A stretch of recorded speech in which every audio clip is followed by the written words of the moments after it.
जनवरी intake को आप describe कैसे करती हैं? डिफरेंट होगा सितंबर इनटेक से, और इसके क्या टिप्स एंड ट्रिक्स हैं जिसको ग्रैब कर सकते हैं स्टूडेंट्स? सबसे जो मेजर इनटेक होती है ना यूके में, वो सितंबर इनटेक होती है जिसमें हर तरह के कोर्सेज है। लेकिन January intake as compare to September छोटी इनटेक होती है। पोस्ट ग्रेजुएट जो है वो कोर्सेज ऑफर हो रहे होते हैं और अंडर ग्रेजुएट बहुत कम यूनिवर्सिटीज ऑफर कर रही होती है। आप इसको एज सुन एज पॉसिबल अपनी एप्लीकेशन प्रोसेसिंग स्टार्ट करवा दें।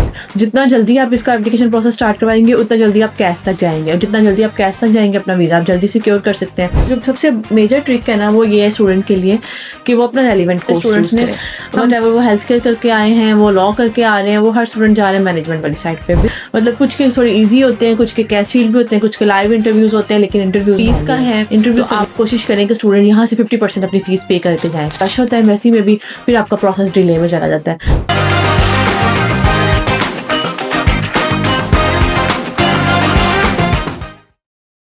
अस्सलाम वालेकुम everyone, welcome to students club studio. सितंबर इनटेक ऑलमोस्ट क्या हम बल्कि कह सकते हैं फुली क्लोज्ड है। किसी यूनिवर्सिटी का हम कह सकते हैं अक्टूबर या नवंबर इनटेक ओपन है, बट अगर मेजरली बात करते हैं तो January intake the most important intake after September. तो इसके क्या टिप्स एंड ट्रिक्स होते हैं, क्या होने चाहिए, स्टूडेंट्स इससे कैसे फ़ायदा उठा सकते हैं, इस सब की डिटेल डिस्कशन करते हैं हम miss Noor. Hello miss Noor. Hello miss Noor. Hello miss Noor, first of all January intake को आप डिस्क्राइब कैसे करती हैं? डिफरेंट होगा सितंबर इनटेक से, और इसके क्या टिप्स एंड ट्रिक्स हैं जिसको ग्रैब कर सकते हैं स्टूडेंट्स? जनवरी सबसे जो मेजर इनटेक होती है ना यूके में, वो सितंबर इनटेक होती है जिसमें हर तरह के कोर्सेज हर यूनिवर्सिटी ऑफर कर रही होती है। आपके पास undergraduate, top up, postgraduate बहुत वेराइटी ऑफ कोर्सेज ऑफर हो रहे होते हैं। लेकिन January intake as compare to September छोटी इनटेक होती है। टाइम स्पेंड भी इसमें कम होता है, लाइक आपको बहुत कम टाइम होता है कि आप अपनी एप्लीकेशन भी करें, फिर सारा प्रोसेस आप टाइमली सिक्योर कर लें। और इसमें कोर्सेज भी ऐसा इस तरह से इतने ऑफर नहीं हो रहे होते। मोस्टली पोस्ट ग्रेजुएट जो है वो कोर्सेज ऑफर हो रहे होते हैं और अंडर ग्रेजुएट बहुत कम यूनिवर्सिटीज ऑफर कर रही होती है, टॉप अप भी बहुत कम यूनिवर्सिटीज ऑफर कर रही होती है। तो इस हवाले से जनवरी इनटेक एक छोटी इनटेक है। तो इसमें अगर जो स्टूडेंट्स इंटरेस्टेड हैं, जिनके सितंबर इनटेक मिस हो गई है या जिनके पास अभी तक डिग्रीज नहीं थी, वो सितंबर इनटेक नहीं मतलब कर सकते थे, तो वो जनवरी में ऑब्वियसली वो जाएंगे। अब जनवरी इनटेक के सबसे बड़ा टिप और ट्रिक ये होता है कि आप इसको एज सुन एज पॉसिबल अपनी एप्लीकेशन प्रोसेसिंग स्टार्ट करवा दें।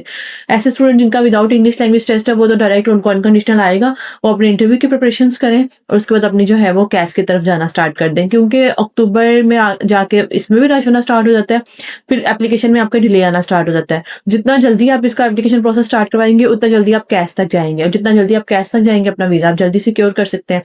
और क्योंकि इसमें सिर्फ 2 to 3 मंथ्स हैं ओवरऑल पूरी इनटेक में, तो ये बहुत टाइम कम होता है, क्योंकि आपने ऑब्वियसली जनवरी तक वहां पहुंचना है। तो इसका मतलब दिसंबर के स्टार्ट तक आपका वीजा प्रोसेस स्टार्ट हो जाना चाहिए। तो इनफैक्ट अगर अभी से भी शुरू करवा दें तो बेटर ही होगा। एग्जैक्टली अभी जो यूनिवर्सिटीज ऑलमोस्ट सब ओपन होंगी जनवरी के लिए, तब अपनी एप्लीकेशन प्रोसेसिंग अभी से स्टार्ट करवाएं।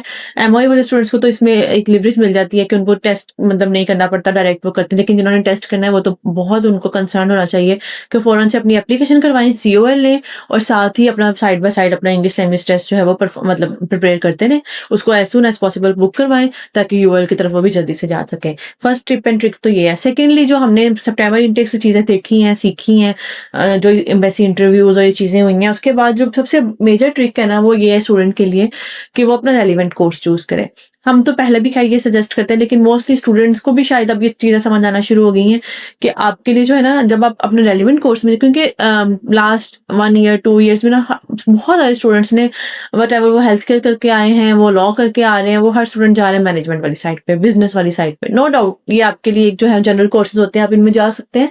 लेकिन आपके जो है वो, अगर आपने एम्बेसी इंटरव्यू को अवॉइड करना है, आपने 100% अपना कैश सिक्योर करना है, वीजा सिक्योर करना है, तो आपको चाहिए आप अपने जो है वो रेलिवेंट कोर्स में जाए। आप यूनिवर्सिटीज को बहुत वाइजली चूज करें। ऐसी यूनिवर्सिटीज जो आपको आपने पिछले रिव्यू स्टूडेंट के लिए हैं, आपको मतलब जो आपके कंसल्टेंट आपके प्रोफाइल के अकॉर्डिंग आपको दे रहे हैं। आप क्या काउंसिल करती हैं यूनिवर्सिटीज के बारे में कि ये चूज करनी चाहिए? हम कोर्स में ना स्टूडेंट की प्रोफाइल देखते हैं, लाइक उसकी लास्ट डिग्री क्या है, ठीक है, उसने किस फील्ड में, सपोज समटाइम स्टूडेंट जेन्युइनली जो है वो अपनी फील्ड स्विच करना चाह रहा होता है। लाइक मेरा अपना एक स्टूडेंट था, BS केमिस्ट्री उसने किया हुआ था, लेकिन उसका जेन्युइन एक्सपीरियंस डिजिटल मार्केटिंग का था, तो ऑब्वियसली वो जस्टिफाई कर सकता था अगर हम उसको डिजिटल मार्केटिंग में प्लेस करते हैं। मार्केटिंग वैसे थोड़ा जनरल कोर्स है, लेकिन ऑब्वियसली उसको भी आपने स्पेसिफाई कर, अगर आपने उसको चूज किया तो आपने उसको जो है वो जस्टिफाई करना है। तो वो स्टूडेंट का अपना जेन्युइन एक्सपीरियंस था और वो विजिलेंटली जाना चाह रहा था डिजिटल मार्केटिंग में, तो उसको फिर हमने प्लेस किया। ऑब्वियसली वो जस्टिफाई कर सकता था, उसके पास उसका जेन्युइन एक्सपीरियंस था। तो ये इस तरह से प्रोफाइल टू प्रोफाइल आपने देखना होता है स्टूडेंट को कि आपने किस कोर्स में प्लेस करना है, स्टूडेंट को जस्टिफाई करना आना चाहिए। यूनिवर्सिटी के इंटरव्यूज भी अब होते हैं और होंगे, सब यूनिवर्सिटीज के होंगे।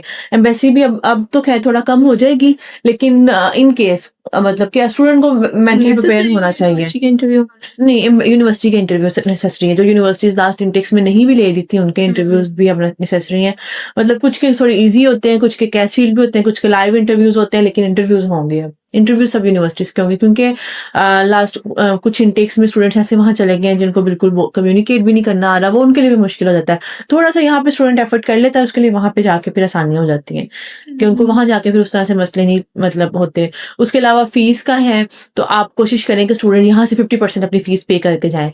उससे आपका जो है वो वीजा प्रोसेस में भी थोड़ा सा आपको जो है वो कॉन्फिडेंट आप भी हो जाते हैं, एम्बेसी भी थोड़ी सी हो जाती है कि स्टूडेंट जो है जेन्युइन है। सेकेंडली, आपको वहां जाके फिर इतना बर्डनाइज नहीं आप होते कि आपको मतलब आपने अगर सपोज आपको किसी यूनिवर्सिटी की जो है वो 12,000 13,000 जो चल रही है रेंज है, आपने उसमें 6 to 7,000 यहाँ से पे कर दिया, रिमेनिंग 50% आपके पास रहेगा। अगर आप 50% से कम करते हैं, लाइक 4 to 5,000 तक करते हैं, आपके पास वहां जाके बर्डनाइज आप हो जाएंगे।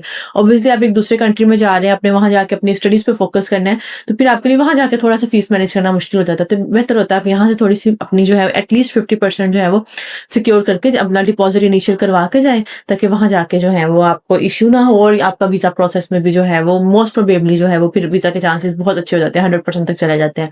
तो बस ये टिप्स एंड ट्रिक्स हैं कि आप एज सुन एज पॉसिबल अपना प्रोसेस स्टार्ट करें, क्योंकि जितना आप एच पे जाके करते हैं, ऑब्वियसली उस टाइम एम्बेसी के पास भी एप्लीकेशन ज्यादा होती है, फिर आपका बिला वजह वीजा प्रोसेस डिले में जाता है, जिसके स्टूडेंट भी इंटेक भी मिस हो जाती है। इंटेक मिस हो जाती है। उसके अलावा आपका प्रोसेस जब डिले में जाता है, स्टूडेंट बहुत ज्यादा कंसर्न हो जाता है, पता नहीं रिफ्यूजल आ जाए, इंटरव्यू ना आ जाए, ऐसे ना हो जाए, और कंसल्टेंट को फिर वो ब्लेम करना स्टार्ट कर देते हैं कि पता नहीं आपके वजह से हमारा प्रोसेस डिले हुआ है। हालांकि उसमें कंसल्टेंट का कोई कंसर्न नहीं होता, स्टूडेंट को फर्स्ट डे से गाइड किया जाता है कि आपने जो है अपना process as soon as possible start करना है। अब ऑब्वियसली स्टूडेंट को मैनेज करते चीजें सारी अरेंज करते टाइम लग जाता है, और आपको बाद में जाके जो है वो फिर आपको जब एच पे चले जाते हैं, फिर रश होता है एम्बेसी में भी, फिर आपका प्रोसेस डिले में चला जाता है। तो आपने एज सुन एज पॉसिबल अपना प्रोसेस स्टार्ट करवाना है, आपने कोर्स वाइजली चूज करना है, यूनिवर्सिटी वाइजली चूज करनी है।